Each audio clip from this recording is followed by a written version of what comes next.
Hello and welcome to Blender Bite Size. In this video I'll be showing you how to make this material procedurally in Blender.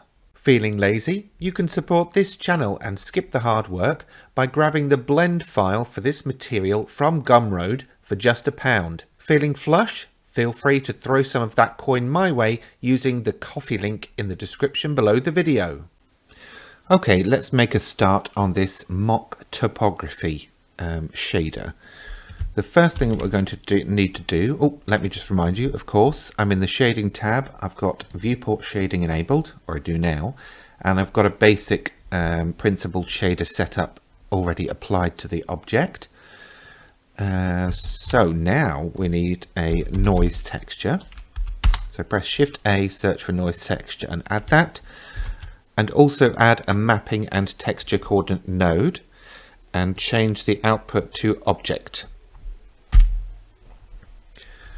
Once you've got that, plug the color into the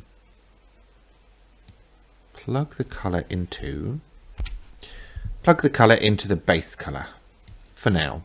We'll come back to it later. We'll change the scale to 2, detail to 10, roughness to 0.25 and leave the distortion alone. We're going to add a color ramp and we can drop that on the connector between the noise texture and the principled shader. We're going to move the black value to around 0.18, change the interpolation mode to ease and just nudge in the white value as well. Let's say 0.935. Now we need to separate our colors. So separate RGB, plug that in there. Make some space. Next up we need 3 map range nodes. The first one we can just drop on that line. Then we're going to need 2 more copies, so I'm just Shift D to copy those. And plug the outputs from the separate node into the value of each of those. Oops. So basically each one of these represents the red, green, blue values.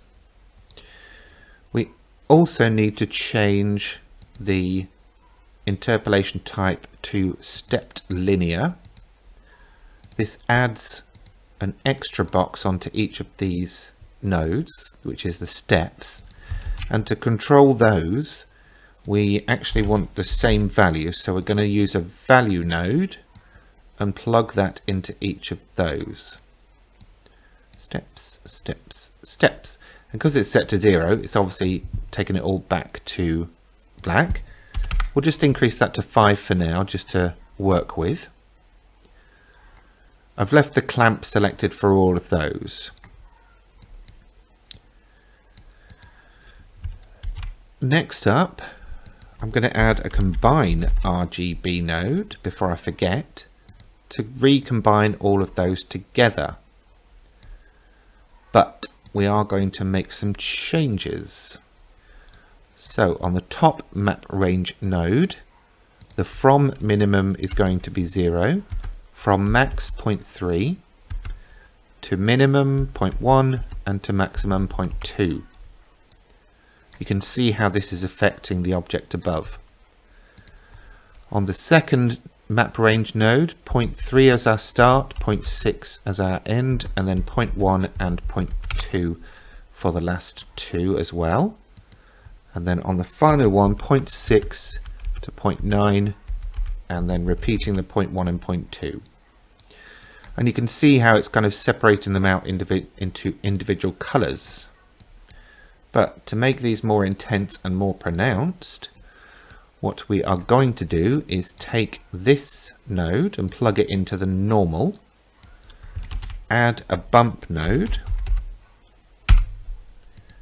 and make sure that the combine node is plugged into the height. Set the strength at 0.5 and make sure the invert box is selected. And you can see we've already got the sort of fake or mock topography situation going on here. Now to change the colors, I'm going to add a color ramp in here, change the color mode to HSL and the color interpolation to far. I'm then going to change this black value all the way to white, saturation all the way up to red, and then the one on the end again, value all the way to 1, saturation all the way to 1. So we've basically got a rainbow running all the way through there. We are going to move this end value though to position 0.2 so that rainbow is scrunched right up. And you can see how that's basically now stacking those colors according to the height. If we just play around with that a bit more, we can play with where we put those color values. Maybe if I put this all the way round to 1, I think it might give us a better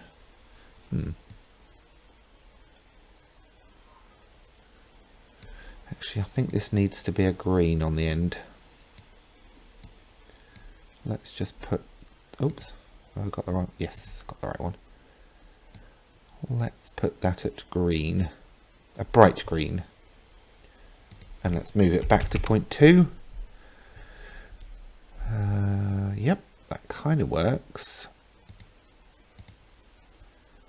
If I flip that,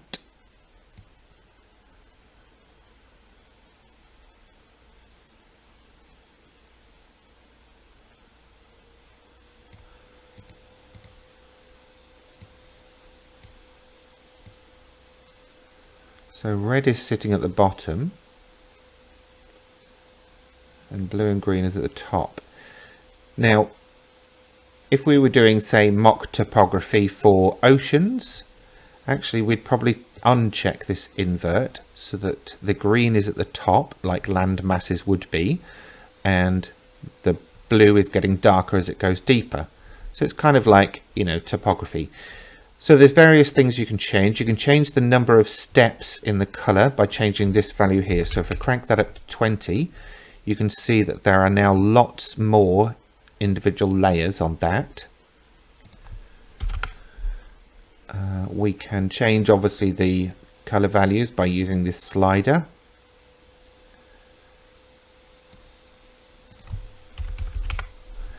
And of course we can change the actual pattern itself by adjusting the noise texture and the color ramp.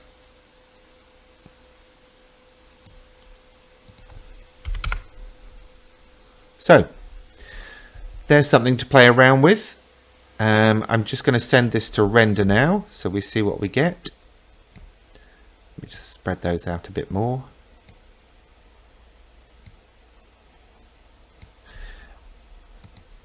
And here we go.